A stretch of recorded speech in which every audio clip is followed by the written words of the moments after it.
You're listening to Mammal Watching with Charles Foley and John Hall. You can find other episodes at mammalwatching.com/podcast. Hello, everyone, and welcome to episode 1 of the Mammal Watching podcast with me, John Hall, in New York City. And me, Charles Foley, in Minneapolis. And today we have a real treat because our first guest is Mac Hunter. Now, Mac is an eminent scientist as well as a long-term mammal watcher, and also happens to be a good friend of mine. And I have traveled a lot with Mac and his wife, Aram, in Africa to South Africa, Tanzania. We've been to Brazil and also various places in the US, including on one very fun trip to go and see black-footed ferrets in South Dakota. And in fact, there's some good stories about that trip, but perhaps left to another occasion. Oh, this is something I need to hear. Looking forward to Mac. He's written some great reports, and I feel like I know him well already just from those. What's been happening with you this week, Charles?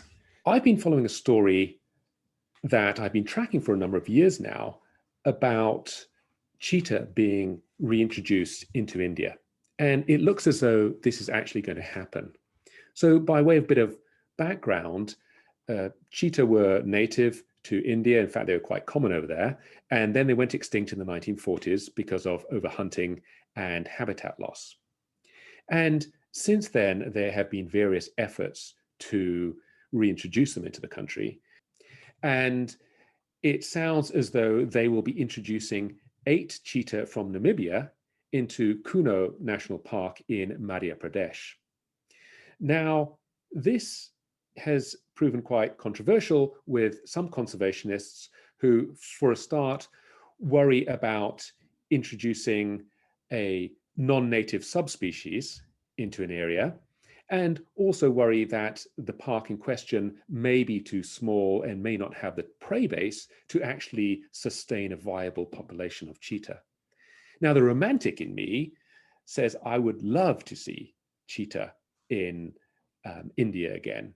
And indeed, if all of the facets came together, this national park would ultimately have lion, leopard, tiger, and cheetah. Oh, wow. It would be quite remarkable. But in general, I am averse to having a species or a subspecies introduced if it's non-native in the area, and unless there's a compelling reason to do so. But it's obviously going to go ahead, so we will see what happens. Oh, exactly. There's so many examples from around the world where things have been introduced, sometimes deliberately, including in Australia, and they've had a devastating impact. So hope it works out for everything in that ecosystem, but an exciting story. Thanks, Charles. Yeah, indeed. Yeah. And how about you, John? What's been happening at your end? Well, mainly working on this podcast, Charles, as you know. It's been a lot of fun. But I am traveling soon. I'm heading to Mexico at the weekend for a week chasing bats and rats, mainly in the northwest around Mazatlan. So it looks like a gorgeous area. There should be some new mammals for me, but maybe not the safest of places at the moment with all the cartels.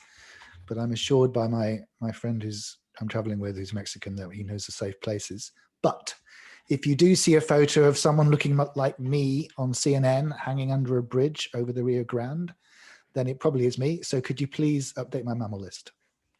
Of course, John. Of course. No worries. Thank you, Charles. That's the important stuff. Yeah, one of the things that we should think about is if you were going to have a last mammal to see, what would it be, your epitaph species? It's anyway, perhaps for another podcast. Perhaps, but I'm pretty sure that the last thing I do see will be a mammal, seeing some of the places we've been and things I've done. And the other thing I've been doing, and this would be a good last mammal to see, is I've been drooling over recent videos on Facebook of tufted ground squirrels in Borneo in the Tawau Hills. For those who don't know, this is definitely the world's best squirrel. They're a very large squirrel, and they have an absolutely humongous tail. And I don't know why they're called ground squirrels, because nearly all the pictures I've seen of them are in trees. To add to their mystique, the local hunters in Borneo believe they attack mouse deer by dropping from a branch onto the deer and biting the jugular. So absolutely crazy animals, and something I'm desperate to see. Oh, I'd love to see one of those as well. Although, frankly, I think that some of the gray squirrels out over here in Minneapolis probably can kill people by attacking the jugular as well. You should see the ones in New York. They have no fear. Right. So I am very pleased to introduce Mac Hunter. Mac, welcome to the podcast. And can you tell us a bit about yourself? I'm a professor of wildlife conservation at the University of Maine. I've been here for a few decades, studying mostly birds and herps in a forest ecology context, but a fair bit of small mammal work. And occasionally I've ventured out and I've done a bit of work on red pandas, African buffalo, and so on. And Mac, you have been involved with various sort of conservation organizations for a while, because you were the president of the Society for Conservation Biology for a year or two. Is that correct? Yes, back in 2001 through 3, I was the president, and I'm very active in the society all through the 90s and 10s or whatever they are. Right.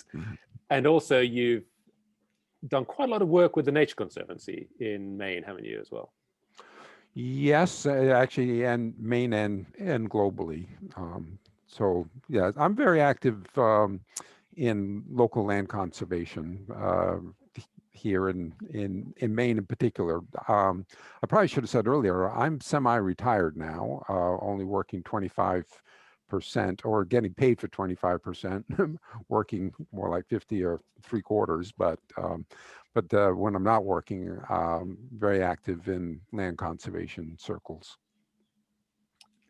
I always get a real thrill when, serious scientists like yourself and Charles and conservationists have sort of gotten onto the site and are using it both for their own, because I know you're both mammal watchers, obviously, but also that you can see the scientific and conservation benefits of this hobby of ours. What do you think is the potential for mammal watching to really help with conservation? Well, there's two things come to mind. Obviously, a lot of people speak of ecotourism and the possibility that that can support conservation in countries where economic input from enterprises like this can be real drivers to conserving places where people want to come mammal watch. That's pretty obvious. And then there's also the citizen science aspect of it. That hasn't been pursued as well for mammals as birds in particular, or even butterflies.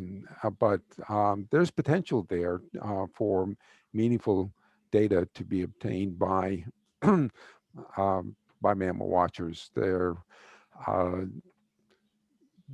Fortunately, these days, people are almost always out with a camera in their pocket through their cell phone. So documenting what they find, where they found it, could be quite helpful in terms of atlasing projects. Yeah. No, I remember I was in the first time this came to me, sort of hit me, was when I was in Java about over 10 years ago, and I was in, I think, Halleman National Park, and took some pictures of this rather strangely colored small-toothed palm civet in a tree. There were several of them right above the ranger station. I thought, it's just a small-toothed palm civet. Put them on my website, and a couple of years later, a bunch of researchers from Germany got in touch, like really excited. This was the first record of this species for over 100 years. They thought they'd gone extinct, and there they were living right where the rangers were, but just no one had been there. So there's definitely potential. That's great. Yeah, and the one that many people seem to be using now is iNaturalist. Yes. And I know there are some records for Tanzania, which is where I spent most of my time working. But John, you put me onto this fairly recently, and I was in Arizona, and you said, look, just check out iNaturalist, and you can actually use your phone. You can locate where you are and search for certain species, and it'll show you any records that you found in your general area. So it was great. I tried it for spotted ground squirrel, and I can tell you exactly where spotted ground squirrel are not found in Arizona. But it's something I think can actually be quite useful for mammalogists in general. Yeah. Well, we've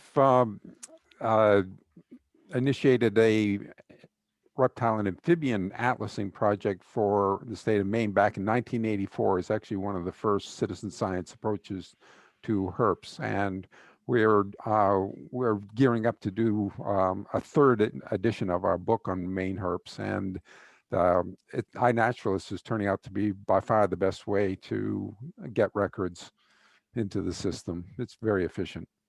That's great. You know, Matt, you talk about herps, and you mentioned earlier that you did some work on birds, etc. Now, you're not your sort of like average mammal watcher. You and your wife Aram, who's also a professor at University of Maine, Right. You've sort of taken a slightly different approach to mammal watching. Can you fill us in on that? Yes. Well, there's two answers to that. One, I really am heavily invested in mammals. I mean, it goes back to my very earliest roots. My mother shared with me the like a memory book of my childhood, and apparently my first word was mama, second was papa, third was fox, raccoon, squirrel. They were all, and they weren't, puppy and kitty. They were all wild mammals. 8 of the 10 of my first words. My parents would trot me out because they thought I was something worth bragging about, because I could say squirrel when I was 14 months old. So it is true that mammals have been a big part of for me for a very long time. But yeah, in a bigger context, Aram and I are really into all the vertebrate animals, and our goal in life is to see as many of the vertebrate families as possible.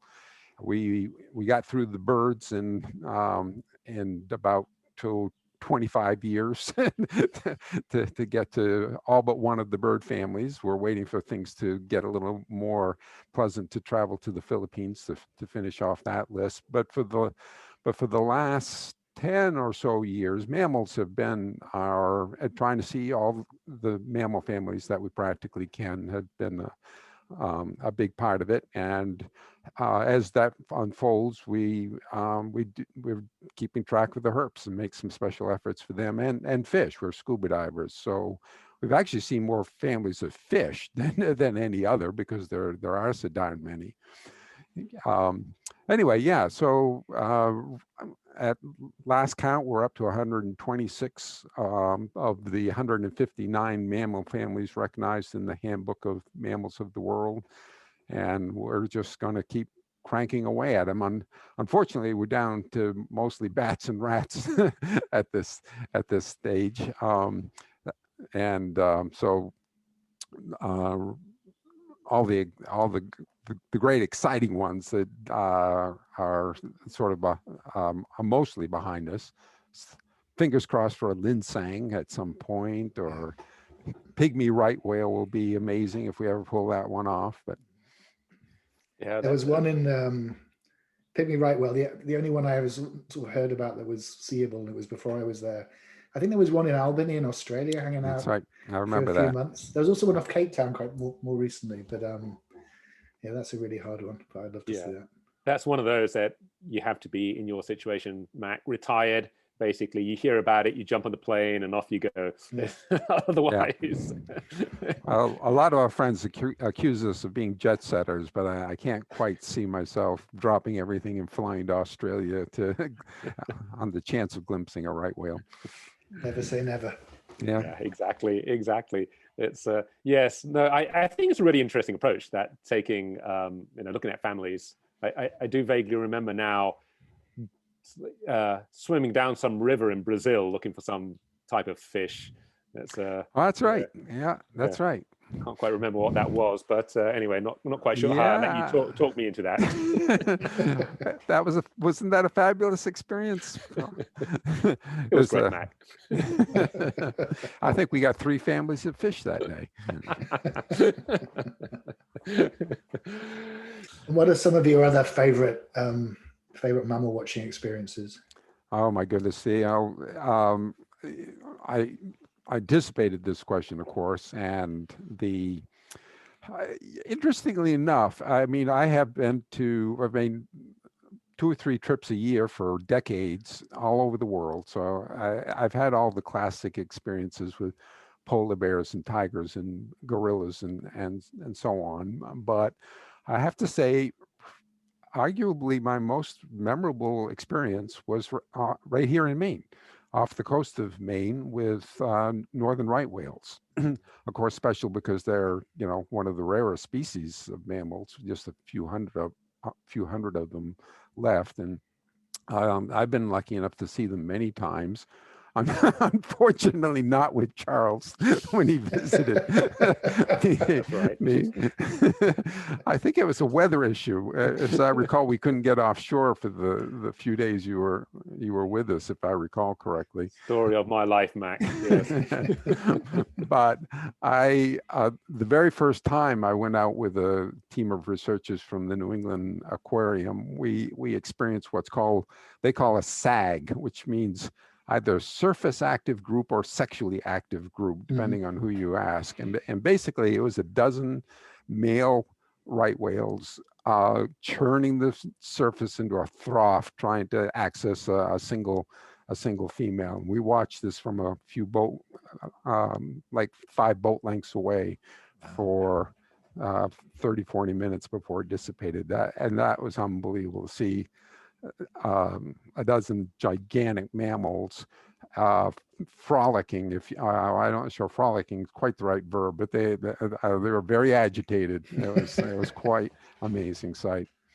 I can imagine. That's fantastic. And what's the current status of them at the moment? Because it's not looking good, is it? Well, there was a lot of concern 2 or 3 years ago. They had a series of mortality events. Basically, what happened is probably tied to climate change. They are no longer spending the summer off our coast. They come here. A few of them hang around, but it looks like most of them are continuing north up towards the St. Lawrence River.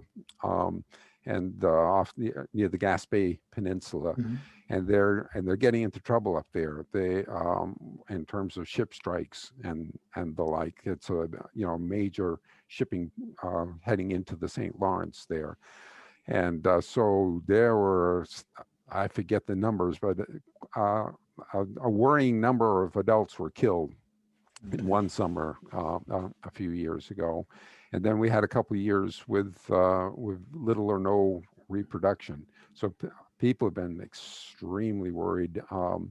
But happily, this past spring, as we speak, there are, I forget how many, but a non-trivial number of calves, something like, I want to say 15 to 20 calves were born this year. It was a very good year for maybe the second or third best year on record for calving. And so people are, and the situation up off the Gaspé with ship strikes seems to have gotten under control. They've whether it's rerouting the shipping or what, there hasn't been a repeat of that experience from a few years ago with massive mortality in a single summer. Oh, that's heartening to hear. And yeah, so things are looking a little better. Can you still see them off the coast of Maine? Is that if mammal watchers wanted to snag one, where would you go and look? Honestly, right now it would be challenging because they do show up there. I saw one last summer, but they don't hang around, or certainly not in the numbers that they used to. So it's become a bit of a needle in the haystack. And in theory, you could go up to where they are spending much more of their time in the last few summers off the Gaspé Peninsula in Quebec, but they are far offshore there. I've asked friends about this, and they said, ask him, is there going to be a whale watching industry developer around their presence off the Gaspé? And they said, probably not. It's just they're too far out. It's too challenging. Good to know. Because I saw them off Nova Scotia. There was a big group, I think, resident there in the summer, and I saw them at the end of the season, again, probably 10, 12 years ago. Are they still Are they not using that area anymore? They moved. No, that population is more or less the same one in the Bay of Fundy. Bay Fundy, exactly. Yeah, and they sort of come together and apart. And I believe I'm correct in saying that the Nova Scotian ones have moved up towards Quebec as well. They do have pretty good luck with them off Cape Cod. As they move through Cape Cod, the well-watched boats. There's a period in, I think it's April, when they have pretty good luck with them off Cape Cod as they're moving. They spend the winter down off Georgia and Florida. Right. Okay. May have to add that to my diary, I think. It's what have some of your other sort of mammal highlights been, Mac? Oh goodness! I was thinking about. I've been at this for so long. I mean, one of the benefits of it is that my first trip to Africa was 45 years ago now, and and things were rather different there. I remember seeing zebra and giraffe from the plane as I landed in Nairobi, and within the very next morning, on the shores of Lake Naivasha, wading around up to my chest through the papyrus looking for hippos. And the day after that, I was charged by a black rhino. I'm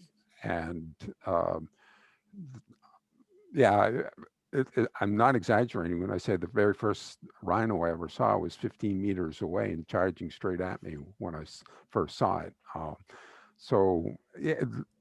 That's of course reflective of my age as much as anything, and digging back through memories like that. I have to say then I'm very lucky in terms of where I live. I don't think when you visited us, Charles, we were still living on the river near the university. Correct. Yes, that's right. Well, we've moved out into the country from there, and I can literally walk out the back door and go 50 kilometers in a straight line and not cross a public road. So we see bear, moose, bobcat, fisher, pine marten, all are visible within a stone's throw of the house here. Not on a daily basis. Not like I could take you out this afternoon and show you a pine marten, but they're out there, so it's just the day-to-day stuff is pretty special as well.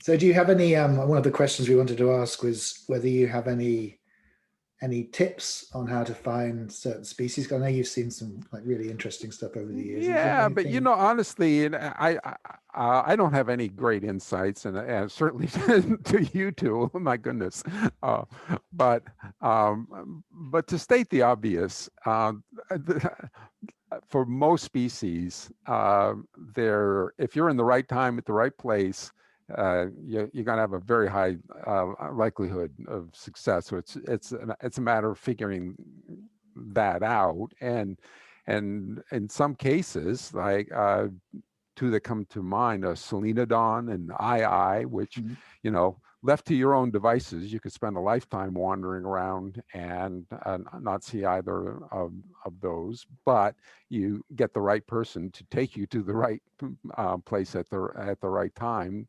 They're pretty darn easy now. Yeah. Did you see the Selenodons in the Dominican Republic with that father and son combo? Exactly.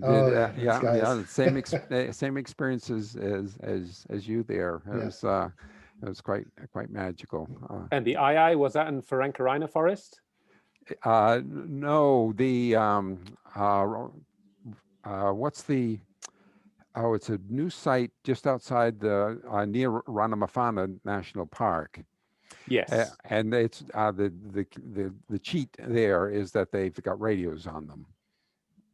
Oh, I hadn't heard of that one.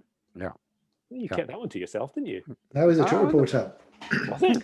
Yeah. Oh, all right. Well, maybe I should seen it. Mac's trip report is on the Madagascar page, and you also got sucker-footed bats there, which is another family of mammals I haven't seen.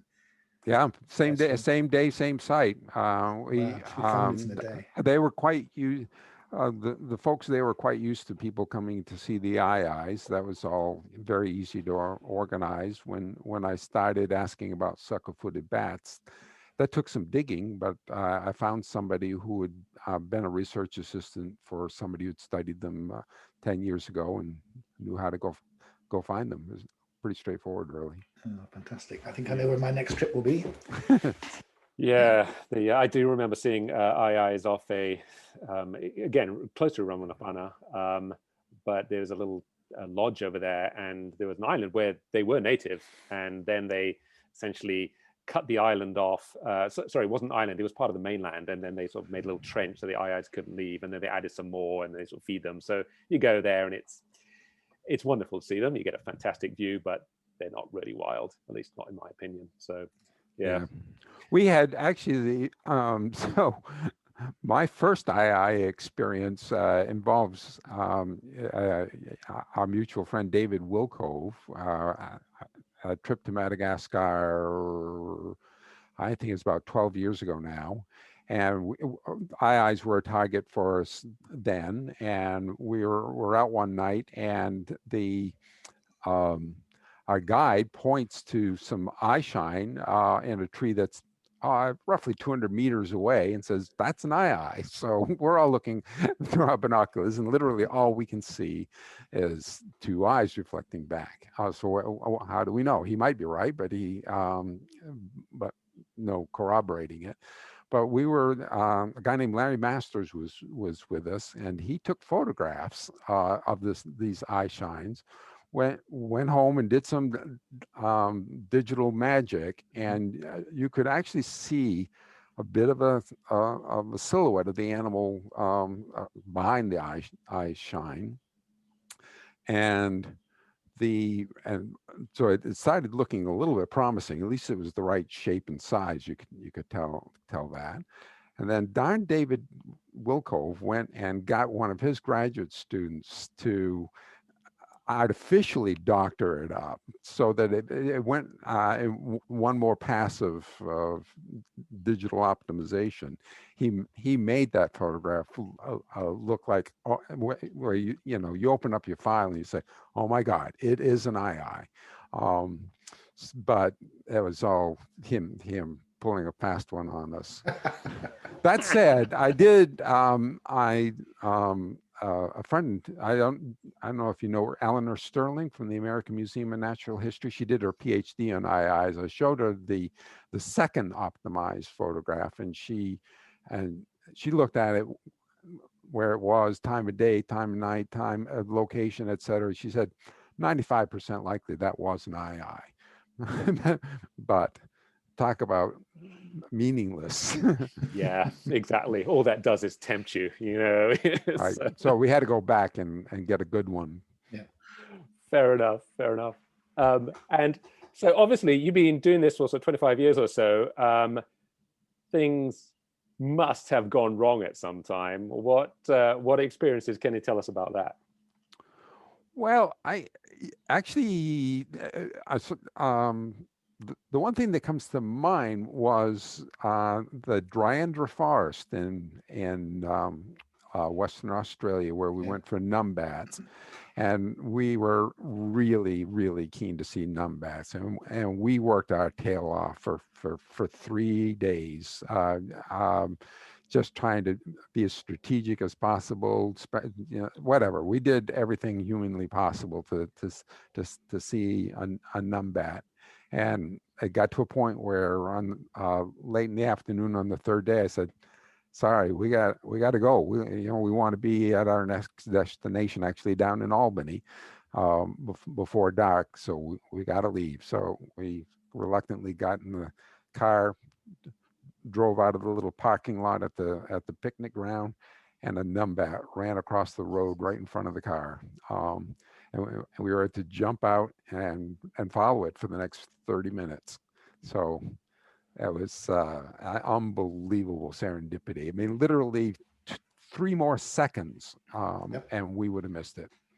Those are the best, aren't they? Those 2 minutes of midnight sightings, all that foreplay. It's definitely worth it. I had a funny experience in Joandra. I mean, I went there desperate to see a numbat, and this was in 2000, and they just started the fox baiting there. Numbats were in decent numbers, and the way to see them is just to drive in the daytime. That's the way they survey for them. And I think it would be like 2 days there. I was with my ex-wife, and then on the third day she saw one and I didn't. Now, I'm not saying that's the only reason she's my ex-wife, but I think it speeds things up. But no, I did see one the next day, but they're just a stunning creature. And the numbers are actually back up again. They went, Okay. last few years they've been seemingly not doing so well, but I think there's a record number have been seen or born in the last few months. So that's just a gorgeous, gorgeous animal. Yeah. All right. I think the sort of last question we have to ask you is, what's next? I know you're on a quest to see all the families. Are there any top of your list? Well, with any luck, we're hoping to get to Chile this year. That's our we haven't put our money on the barrel, so to speak, but that is the plan to get to go back to Chile. We were there once before, but at that time, it was long enough ago that we weren't really focused on obscure mammals like the Monito del Monte. Yeah. So we're going to go back. We have a friend of a friend who's a researcher working on them, and so with any luck at all, we'll get that little monotypic marsupial family. And then and actually we have not seen mountain lions, so and although we tried very hard for them in Torres del Paine, this is back in the days when before they really were set up to take people out and show them. So we'll go back and go out with one of the people who figured out how to show them pretty reliably to people. Fantastic. Sounds like a good trip. Well, Mac, thank you so much for well, it was fun, us. Obviously. Thank you very much. Fun to have a chat. It will be interesting to see if this can be made palatable for an audience. I think it already is. I certainly enjoyed it. I think people are going to be lining up to hear about it, Mac, so no worries there, mate. You've been listening to Mammal Watching with Charles Foley and John Hall. You can find other episodes at mammalwatching.com/podcast.